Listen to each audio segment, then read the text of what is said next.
pressure and all this. Then it started. It was turning with me already. We were maybe half an hour or more. And Ed was standing there and said, "Hey, Pierre, you're so lucky, Jesse is doing this with you. You're really lucky to get Jesse doing this with you." He was so happy for me, and I thank you very much, I was just... Yeah, and after 10 years of hoping that you could meet him. Yes, here we were, and just by chance. And just by chance, because I was at the right time, at the right moment, with a person linked to what happened later, right? Yeah. I mean, this changed my life. It's funny when I listened to what Leroy was saying, it was similar in terms of it changed my life, And that was the beginning of my journey, and then it went on. And every year came to Seattle, of course, for several weeks I was working. Yeah, by the way, after the second time I came back, he let me down in this place, down in the basement. Mm-hmm. And that was another story, because that was damn fucking hard workout, as you know, as good as me. And I was lucky to be in shape. I guess I was always in shape. And that made me getting through this workout, because the workouts went on for 2 hours and a half sometimes. Non-stop fucking workouts. And I was used to this intense workout, not like that, but I could make it. And I was looking for it. I was so motivated. And well, I always came back as most I could to Seattle and to train. And one day I asked Jesse, would you come over to Europe, to Switzerland, to give seminars? I remember that Jesse goes, well, shit, everyone told me that, but never anything happened, I was there in Paris, and what the guy said, never anything happened, so, well, shit, who knows? I said, no. I ask you, and if I tell you, I'm going to make it. Well, okay. First seminar happened in 97. First seminar. Until then, I was already changing my way of teaching it already and working out. And then in 97, he came to Europe first time, gave a seminar, and he came twice in 97. I brought him over twice. And the second time, you were there. You came. I think it was in 97. So that's when I met you.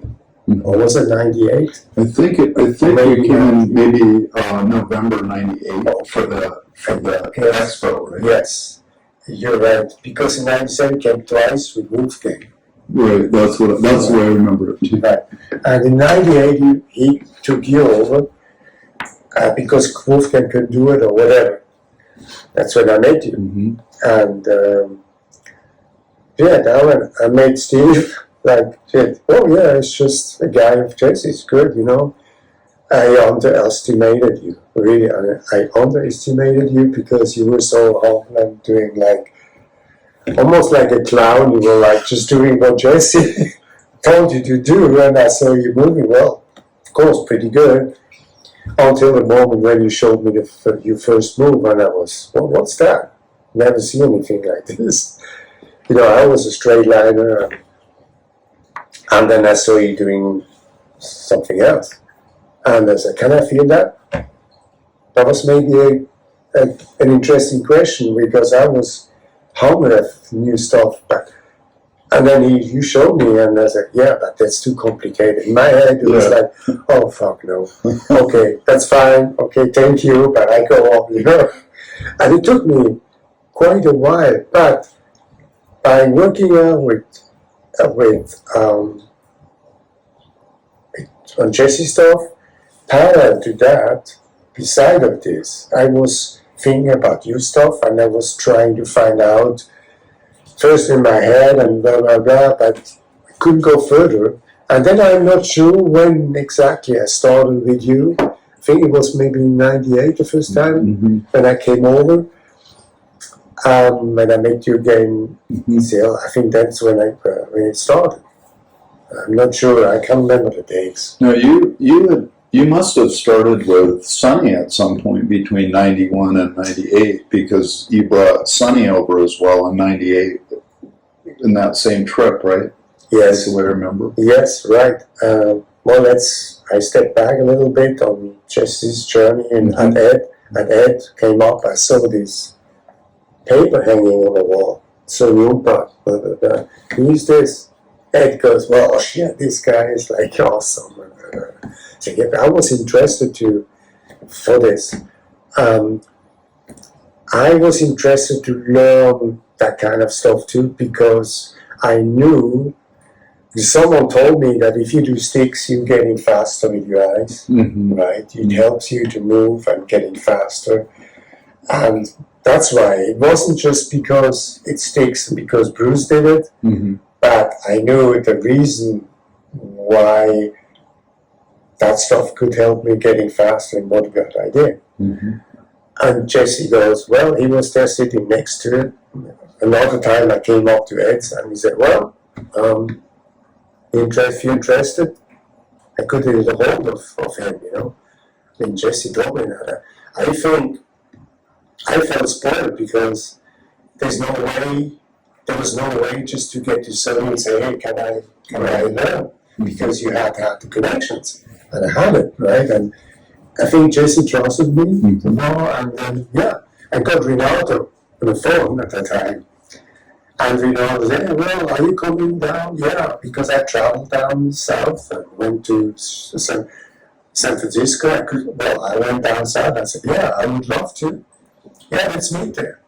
Yeah, and so it was in 95 when I started with Sonny. I remember that, 95, because Renato brought me to Sonny. And Sonny right away started moving with me. And in my head, I thought, well, Pierre, what you want is like the sticks right away, techniques with sticks and stuff, moving with sticks. But I never felt talented of that. I wasn't talented, but I was so motivated to learn. And I was kind of disappointed in a way because the first thing he started doing me, moving, footwork. And then the whole thing started. I was staying at Sonny's maybe 10 days or something like that. Wow. In 95. In 95. And I was starting doing footwork. He learned me his footwork. And then I thought, well, wait a minute, that's hard work, you know. And it was so hot in his backyard, small backyard. We were doing this, and he showed me he was moving like I've never seen anything like that. So he showed me the footwork, and I was so. As I was a straight liner, I was walking like a farmer, you know, like I wasn't smooth at all. And it took me some time to understand that footwork was really the key of what he did, and it's the key in general of what we do now and everything. And then he added tools like he put weight on my feet and doing this and doing that, low stances. I thought I was broke. I was like tired, so tired. Every evening after workouts, I only worked out maybe for 8 hours. I was so tired I could hardly walk. I could hardly walk after that. But it came better and better and better. And then, you know, it was still a challenge. I mean, to me, it was something completely new.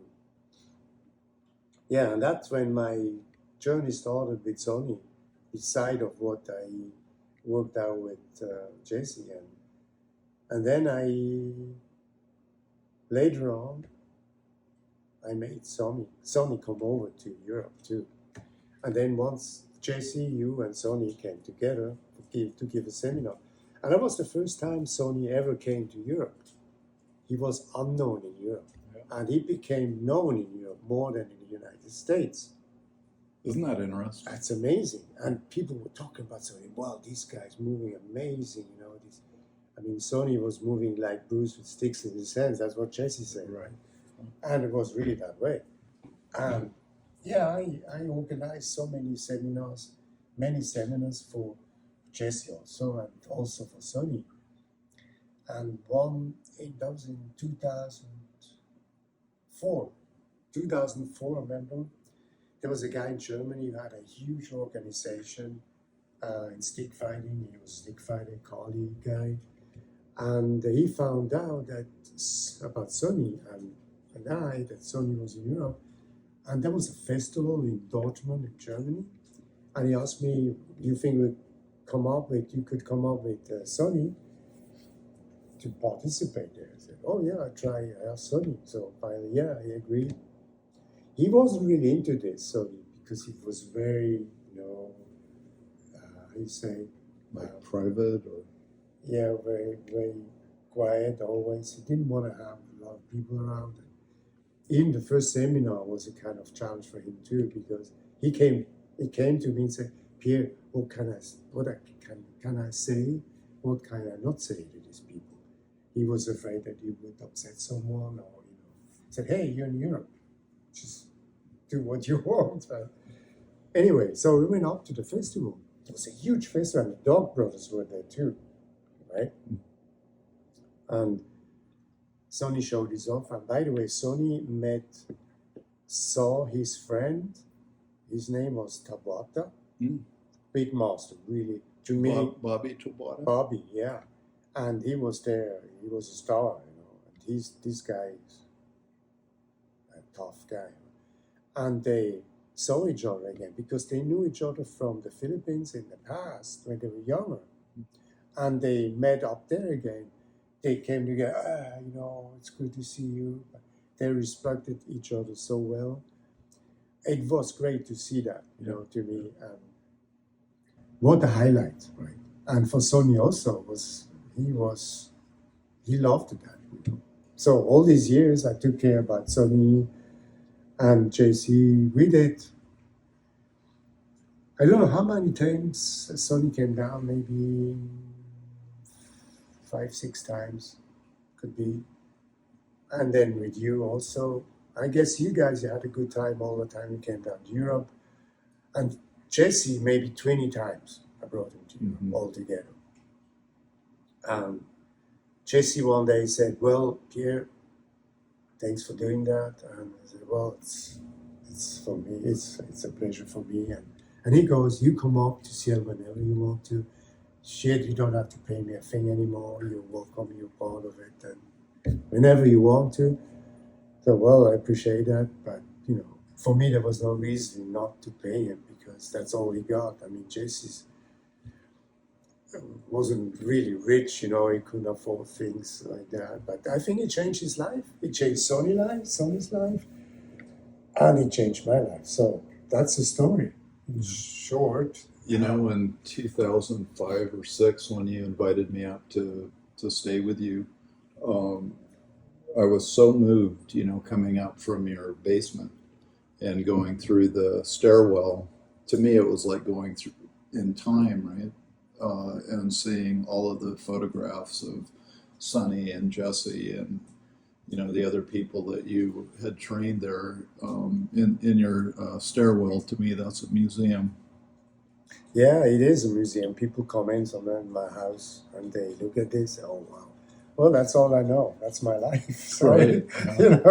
So, and yeah, it's true. And this connection with you guys and the whole family makes me happy. And, I live in that.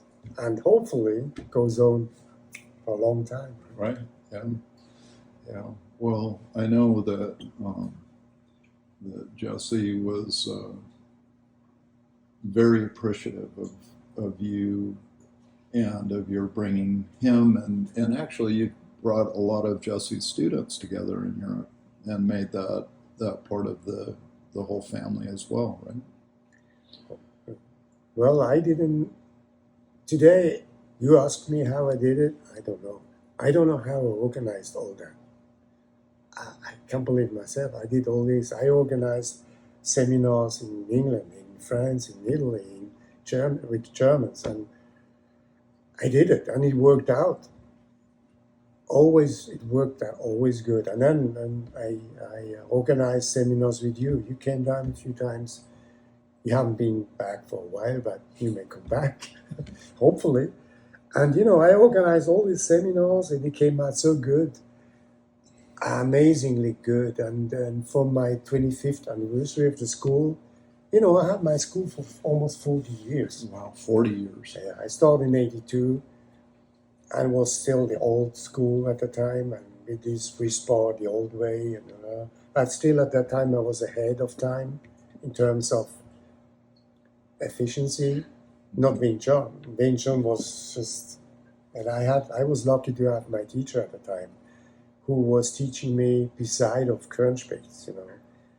Kernspitz taught me in the morning, and Uwe came in the afternoon, and that was the ring.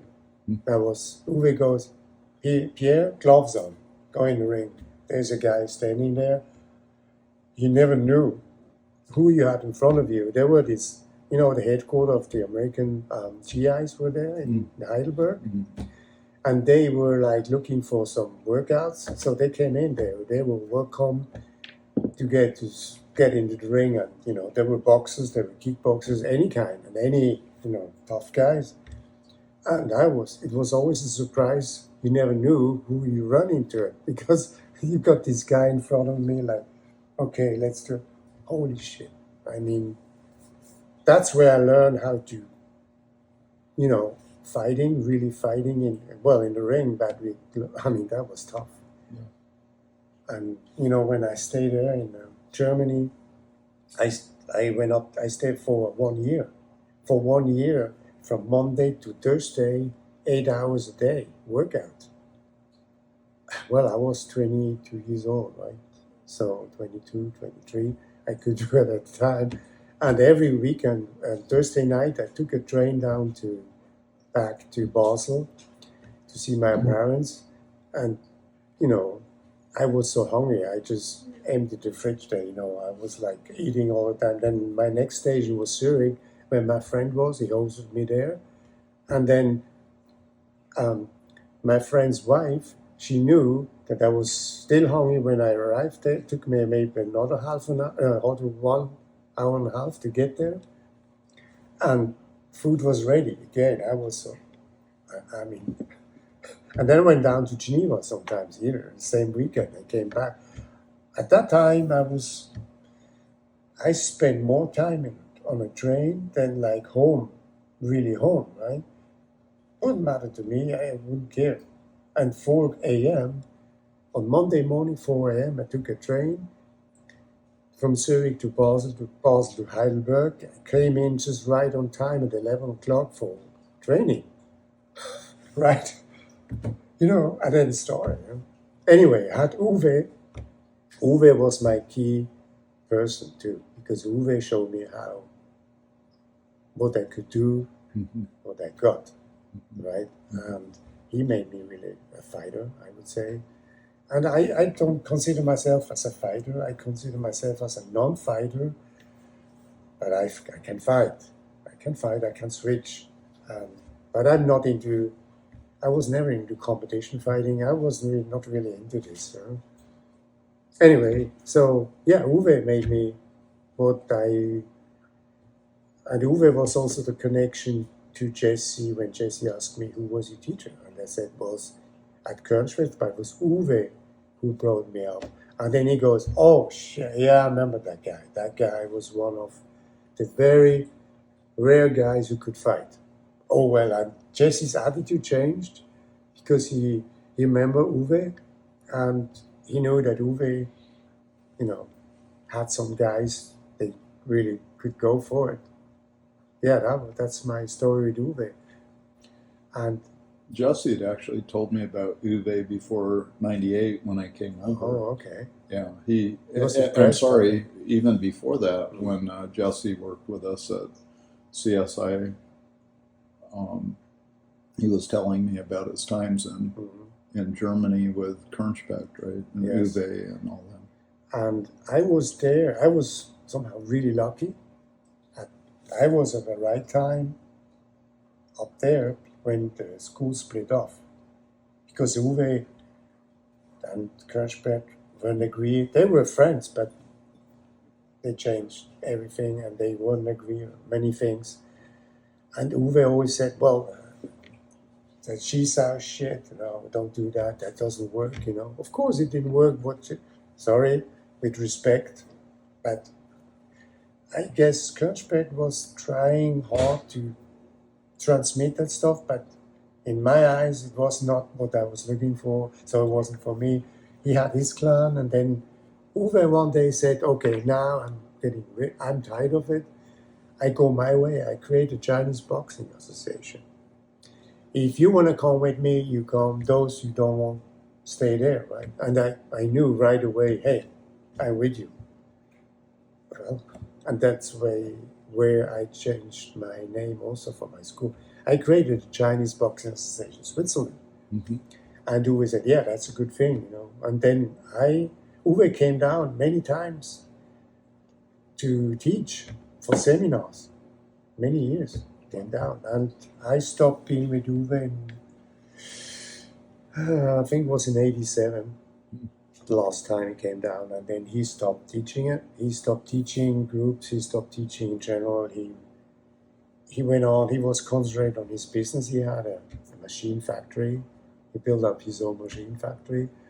So he had no more time, Then everything stopped there, and I was kind of lost, because well, anyway, and then in 91, I jumped into 91, and then that happened. That story I just told you happened. Right? Yeah. Well, thank you for sharing that. That's such an interesting thing. I've known you for years and years and years, and a lot of this was new to me. So thank you for taking time. Well, thanks. It's great. It's great to talk about this to you.